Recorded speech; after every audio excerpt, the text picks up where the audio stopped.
So I kind of wanted to do just a quick little function video, and I'm going to sort of break down a few other topics along the way, like the functions, like a slow motion function, just to kind of break it down step by step.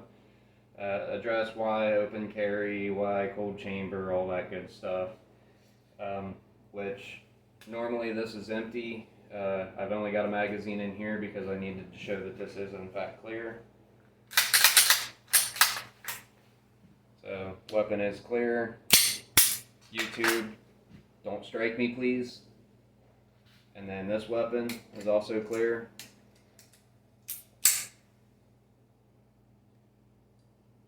Man, that's definitely a right-hand dominant firearm.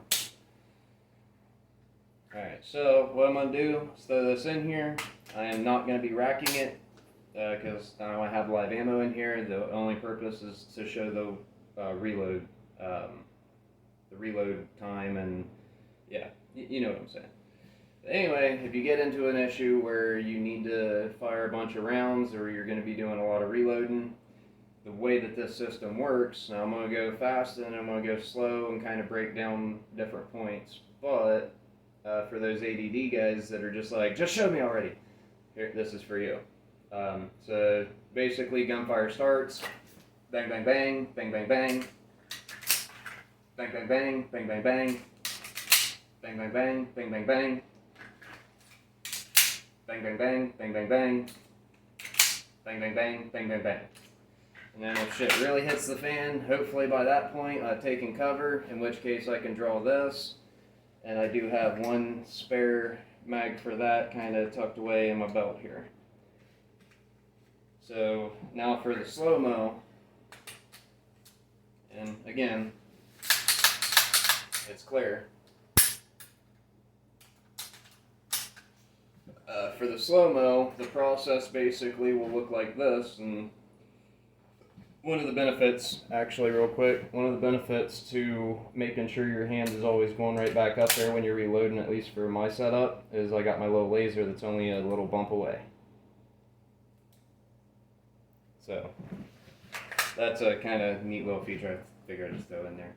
But anyway, as you're reloading from this position, you drop your mag, come down, and I like to kind of can it or start it at a little bit of an angle until you feel it start sliding, while at the same time doing the same thing with this one. And then shove down on both of them, pull up, and then when you reload, you bring your hand back like this, drop it, flip it, goes right back up in, and then when you're reloading your other one, I don't really know how to do this without flagging, but you come down and get this one started, but at the same time, what you're doing is you're also feeling for that rib, and you want your fingers to go like that, and you don't want to grab this part, you want to grab this part. This part's going to be going in the pistol grip. So, when you get this one down in here, you just shove it down in there enough to where it kind of has some tension, push your mag release, and then pull up at these at the same time.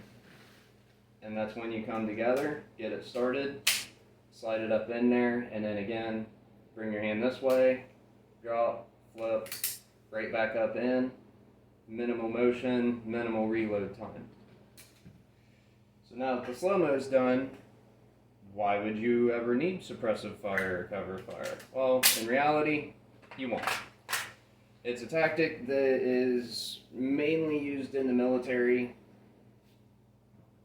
A little bit of knowledge there. But it's mainly used for multiple things. The most common one that I've seen and heard of is to basically, you throw down cover fire to get a team up there to get your wounded, to extract them back to a safer place that you can administer emergency medical care to. Now, that being said, it's also a very good tactic for advancing position. So you give this flank or this group or squad will give cover fire, keep bad guys' heads down, this ones will move up, they kind of go back and forth. Or if you got a sniper, you just have a bunch of saw gunners or riflemen just spraying and praying in their direction in a controlled manner, to where hopefully they keep their head down long enough for your flank team to go out and around them, because There's only 2 ways to beat a sniper, or 3 ways to beat a sniper. 1, out-snipe them. 2, outflank them. 3, let them run out of ammo and then just run at them. I like the flanking idea better, personally. Now, as far as open carrying, the quick, easy answer is I open carry because bad guys don't. Now, I know a lot of people right now are thinking, oh, but I open carry, or I conceal carry, I'm a good person. Yeah, I fully believe you.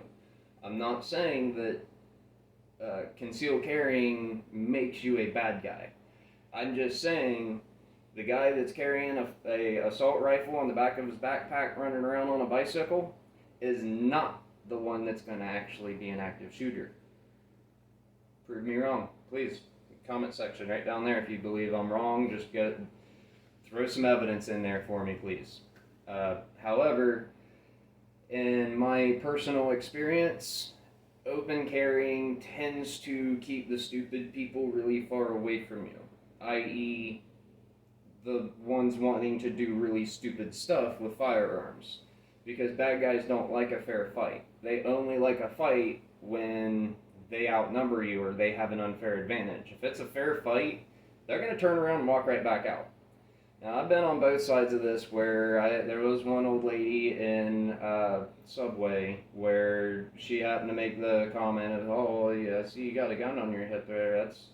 You don't see that very often. It's like, yes, ma'am, this is so I can protect everybody that's around me because I took an oath to serve and protect. Like, to fight all enemies, foreign and domestic. If they're on U.S. soil and they're a bad guy trying to harm people, well, just because my contract expired, obviously from my hair, your oath does not expire when your contract gives up. A lot of people don't know that. But anyway, I've also at the same time had people come up to me and shake my hand. It's like, sir, I feel more comfortable now that you have that sidearm on your side or on your hip. And it kind of threw me off the first couple times, but their response was essentially, if a bad guy comes in here wanting to do harm, they're going to take one look at your belt and go, nope, turn right around and leave. And if nothing else, they're going to come back in after I have left. So they felt like me being in the store with all this on my hip, they felt safer because I was there. Granted, they also were kind of mind-boggled that chances are at least 10% of the people in that store were also conceal carrying and they just didn't know it. I just happened to get the attention, which I'm not a big star of attention, but if it comes to bringing awareness or desensitizing people to guns, I think that's a good thing. So I'll kind of bite the bullet on that one. As for, some people say, oh, well, they already know what you got on your hip. That is true. But one of the reasons why I'm so picky about my firearms is even if somebody takes and pulls this up, it's cold chambered. They're expecting it to be hot chambered. So they're going to go, well, in that same amount of time, I can go.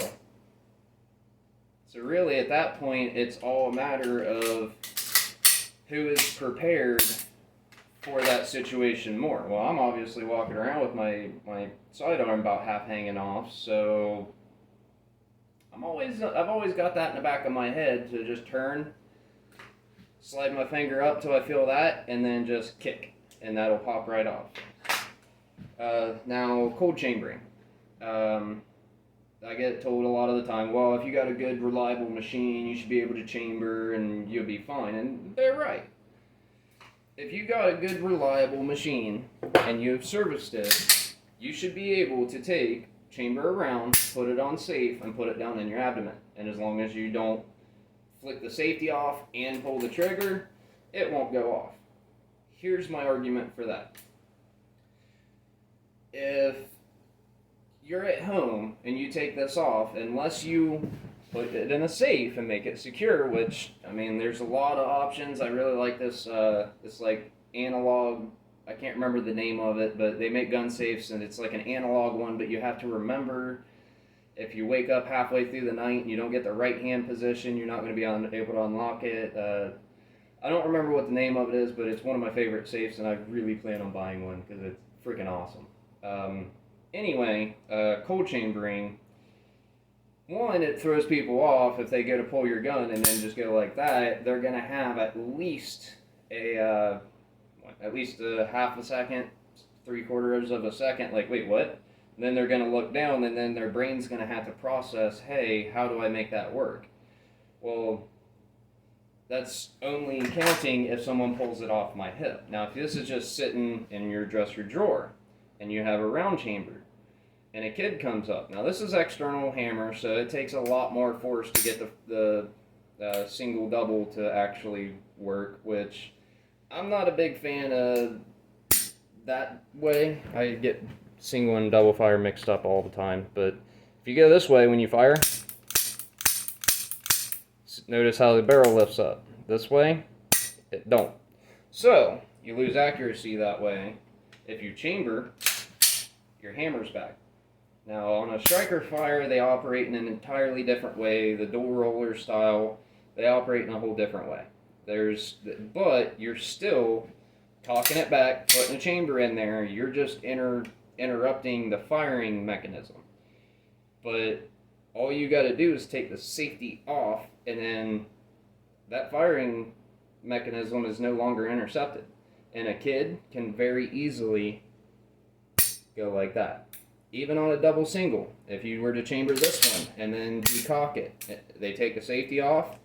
Oh, I can't squeeze it. Well, they can use tool to still do damage.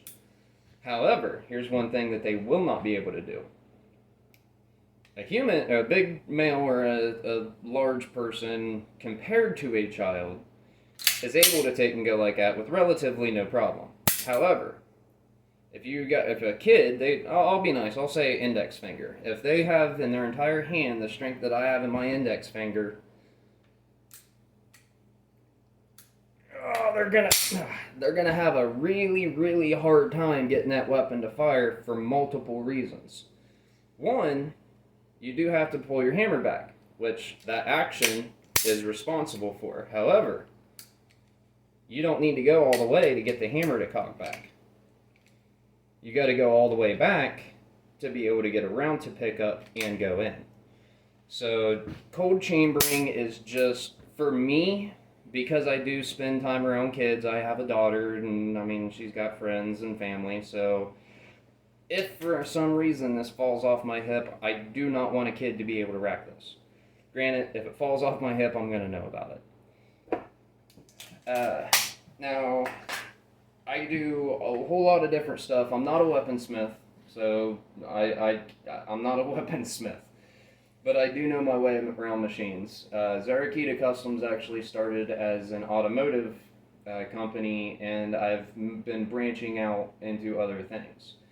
However, I intentionally make only about $10,000, maybe $12,000 a year, and even in my bio, if you click my profile bio, I even put in there that I do not plan on making a high profit off of this.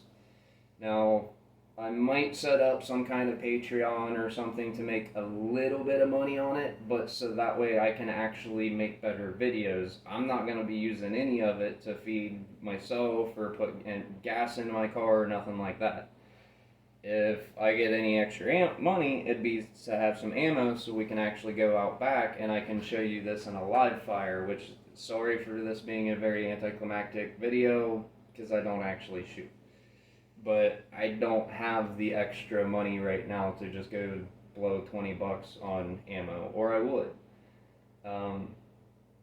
However, at the same time, if you guys are interested in these mag holsters, which they will fit any 9x8 or 9x19 magazine on this planet, with the exception of an Uzi, because they are fully adjustable.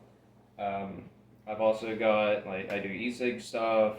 I got my racking holster here, which, as you've seen before, you can rack it and lock it back on demand, or you can just rack it to go. It was inspired because I hurt myself real bad with my left arm to the point where there was a little bit of nerve damage and I could not physically rack my slide. That's how this actually came to be. Now, if anybody has happened to see and notice baby back here, Leave in the comment if you want a, I'm going to go ahead and clear this. Leave in the comments if you want to see a little bit more baby here. But this is my Kel-Tec Sub 2000. I'm going to do a little bit more work with this one to make this a quick on, quick off that will actually hold. That way I can still utilize that. Which a lot of people hate the fact that you can't use your rail. It's a good weapon system. You just need a scope that you can throw on in zero.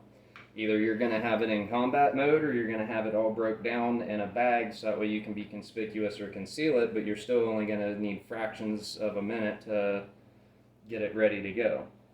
Now, it's heavily customized. I got this one here is actually going to be going on the bottom. I've got I got me a Windsor knot because she means business. I mean, clear down to a crossbow scope. It's just, this thing is ridiculous, but I love every part of it. And every Kel-Tec Sub 2000 has a chromium alloy tube and barrel. So you can strip all this black off of there, polish it up, and make it shiny chrome, and it's not going to rust. So if you guys want a little bit more in-depth on this, I can show what I did with the trigger assembly. Actually, I got to show this trigger off real quick. Obviously an aftermarket trigger, but watch that. Watch this trigger. Oh yeah, let's do that again. Oh yeah. That is not a bullpup crap trigger, but it is a custom trigger. Like I said, if you're interested in seeing more of that, if you're interested in seeing more of this, if you just want me to just delete my YouTube account and remove myself from the interweb, comment it right down there, and I guess majority rules. So I guess you guys control where we go from here. But if you are interested in any of these or getting any custom stuff made, I'm right now still trying to make one of these for a Glock 43X, Hellcat, the Hellcat Pro, Glock 17, Glock 19. I mean, I got a whole bunch of different stuff that I work on. So just that Zerakita Customs right down there. Type that in Facebook, and then my name's Joshua Hollingshead. You can see my personal account linked to Zerakita, and I mean, I put more stuff on my personal one than on the Zerakita one. But I do try to post somewhat regularly. I just fail horribly at it. So if you got ADD, ADHD, and you're still here, you may love the rest of my channel, you may hate it. But either way, if you like it, like, share, subscribe. If you hate it, comment down there to tell me to get my worthless ass off the internet. You guys have a good one. Until next time.